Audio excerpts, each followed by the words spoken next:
question from the CBSE in the session 2022-23 and question from the unit coordination complexes or compounds. The question is under section C for 3 marks. This question carry a internal choice, means you have to be opt this first 2 question, but the last question is on the option. You can either attempt this one or this one. So let's see what should be the answer here.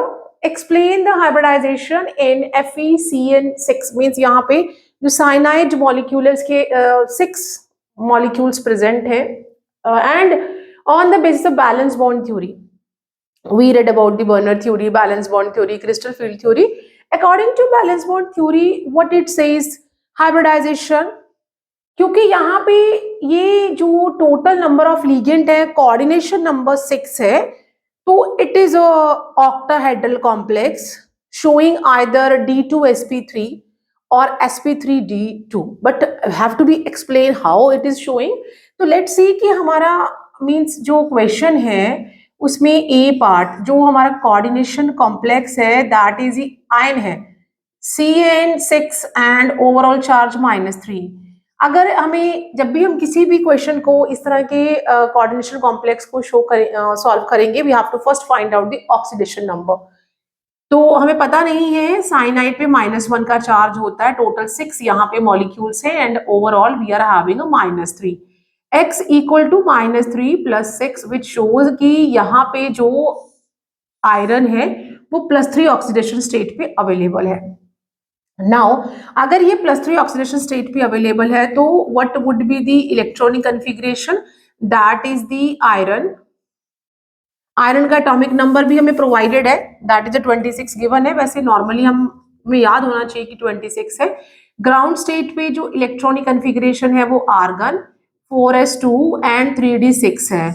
और अगर मैं Fe3+ पे इसकी oxidation state देखती हूँ तो that is the argon 4s0 3d5, means यहाँ पे ये फुली हाफ फिल्ड है. Now we have to be tell कि ये इसकी हाइब्रिडाइजेशन कैसी है. ऑक्टाहेड्रल कॉम्प्लेक्स, क्योंकि मुझे यहाँ कोऑर्डिनेशन नंबर जो है वो 6 दिख रहा है, तो ये ऑक्टाहेड्रल है. और ऑक्टाहेड्रल जो कॉम्प्लेक्सेस होते हैं उनमें या तो D2sp3 या फिर sp3d2 ही हाइब्रिडाइजेशन आती है. यहाँ पे जो साइनाइड है that is the strong field ligand. Strong field ligand होने के कारण व्हाट विल हैपन, यहाँ पे अगर मैं आयरन का d ऑर्बिटल देखूं तो ये 1 2 3 4 5 यहाँ पे सभी में सिंगल इलेक्ट्रॉन अवेलेबल है. 4s वैकेंट है एंड 4p, तो ये 3d है, this is the 4s and this is the 4p. Now because Cn strong field ligand है, what it will do, it will pair it up. तो यहाँ पे ये इसको पेयरिंग करेगा, या हम इसे ऐसे कर लेते हैं. Now what is going on, या हम ऐसे ही करेंगे जैसे लिख रही हूं मैं, तो ये यहाँ पेयर हो जाएगा, ये इसमें पेयर हो जाएगा. सो जो हमारा हाइब्रिडाइज्ड ऑर्बिटल फॉर्म आएगा उसमें यहाँ पे पेयर्ड हो जाएंगे, एक अनपेयर है और ये वैकेंट है. नाउ ये वैकेंट है, 4s वैकेंट है और 4p. हमें टोटल 6 जो लोन पेयर अवेलेबल हो जाएंगे. यहाँ से साइनाइड से वो एक यहाँ आ जाएगा, सेकंड वन यहाँ, थर्ड यहाँ, फोर्थ, फिफ्थ, सिक्स्थ. तो हमने कौन कौन से जो ऑर्बिटल्स सब ऑर्बिटल्स यूज किए हैं, that is D2, 2 D use किए, एक S यूज किया और 3 आपने P यूज किए. तो जो इसकी हाइब्रिडाइजेशन है दैट इज द D2sp3. तो ये हाइब्रिडाइजेशन आ गई है according to valence bond theory for this one. Now अगर मैं बी पार्ट देखूं, ड्रॉ द ज्योमेट्रिकल आइसोमर. हमें इसका ज्योमेट्रिकल आइसोमर शो कर रहा है, means either we have to, हमें सिस और ट्रांस बनाना है. सेंट्रल मेटल एटम जो है वो प्लेटिनम है. टोटल यहाँ पे क्योंकि जो कोऑर्डिनेशन नंबर वो 6 है, 2 ये और ये 1 2 देता है, तो टोटल 4 and 2 6. तो what we have to write it down like that, octahedral complexes इस तरह से हम बनाएंगे. एंड हमारे पास अगर आप ध्यान से देखो तो आपके पास 2 क्लोरीन है और हम क्या करेंगे, यहाँ पे En और एक मैं En यहाँ लिख दूंगी, जो इथेन 1,2 डायमाइन है, और एक क्लोरो हमने यहाँ लिख दिया. तो ये बन गया है जो सिस आइसोमर. ये क्या बन गया, सिस, दोनों ही एक ही तरफ है, सिस आइसोमर बन गया। और हम एक और बनाएंगे इसका, दैट इज अ प्लेटिनम। और प्लेटिनम का जो what we have coordination number 6 है। अब हम एक क्लोरीन यहाँ पे, एक क्लोरीन यहाँ, एक इथेन 1,2 डायमाइन इधर, एक इथेन 1,2 डायमाइन इधर। अब ये अपोजिट साइड पे हो गए, सेम तरह के लिगेंड अपोजिट साइड पे हैं, तो ये हमारा बन गया ट्रांस आइसोमर। ठीक है, तो now we can move to the next C part. जो सी पार्ट है वो क्या है, दिस इज दी NiC, मतलब मुझे इसमें NiC जो Cl4 है वो पैरामैग्नेटिक है, वाइल जो हमारा निकल का कार्बोनिल के साथ कॉम्प्लेक्स है वो डायमैग्नेटिक है। दोनों ही टेट्राहेड्रल है। और ऐसा क्यों है, तो अगर ऐसा क्यों है, आई होप आपने ये जो है वो इसको अगर आपने स्क्रीनशॉट ले लो, so that now I am going to erase it. Erase करना है नाउ। यहाँ पे जो है हमारे पास दैट इज दी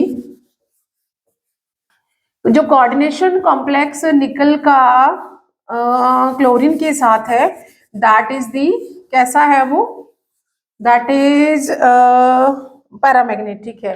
तो मेरे पास एक कोऑर्डिनेशन कॉम्प्लेक्स निकल का है, वो है ये वाला, और इस पे चार्ज है -2।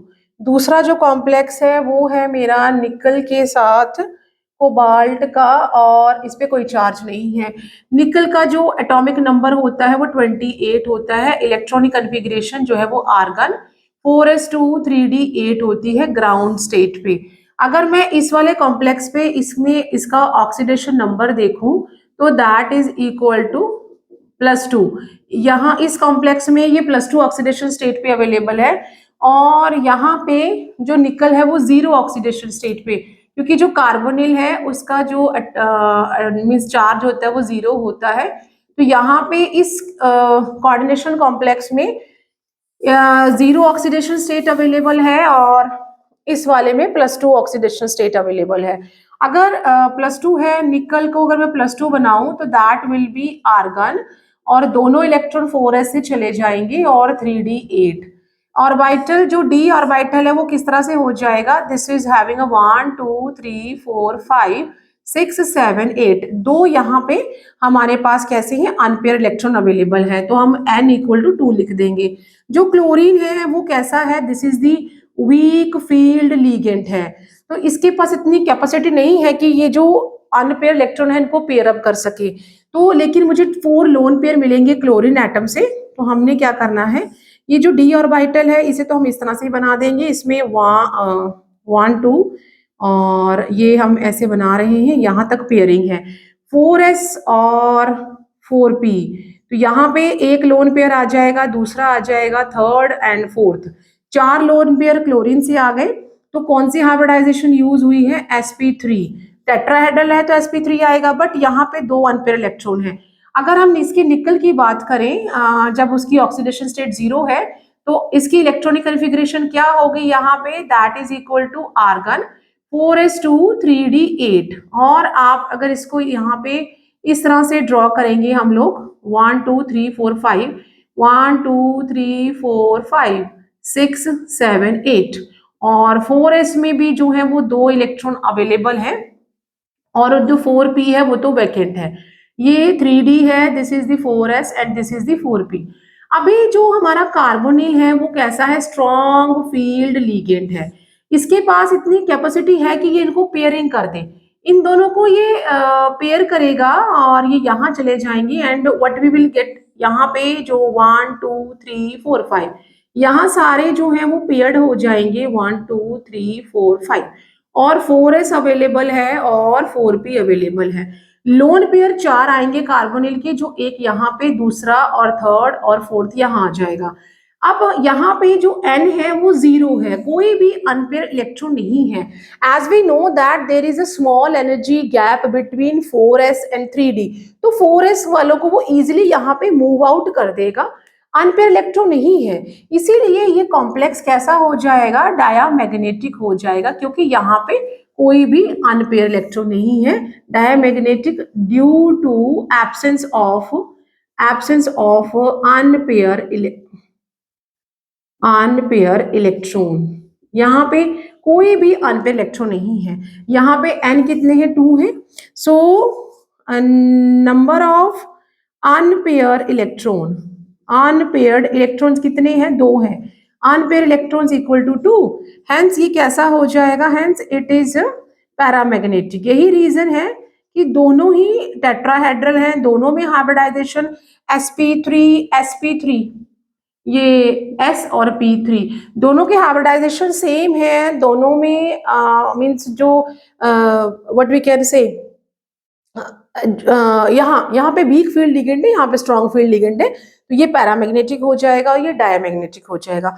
नाउ यहाँ तक तो हमने, अगर हमें ये 3 क्वेश्चन करने थे हमने कर लिए, बट जो ऑप्शन में क्वेश्चन है इट सेज कि name the type of isomerism when ambidentate ligand are attached to the central metal ion.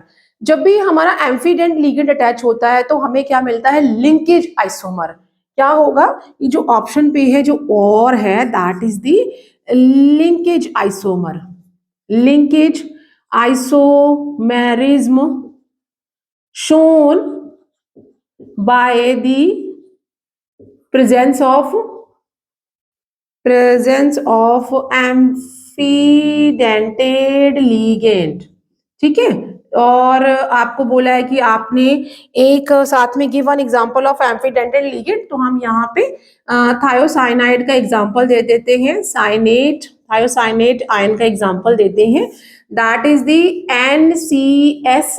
और ये अब यहाँ से नाइट्रोजन से अटैक करेगा, और दूसरा जो है हम आइसोथायोसाइनाइड बनाएंगे दैट इज SCN।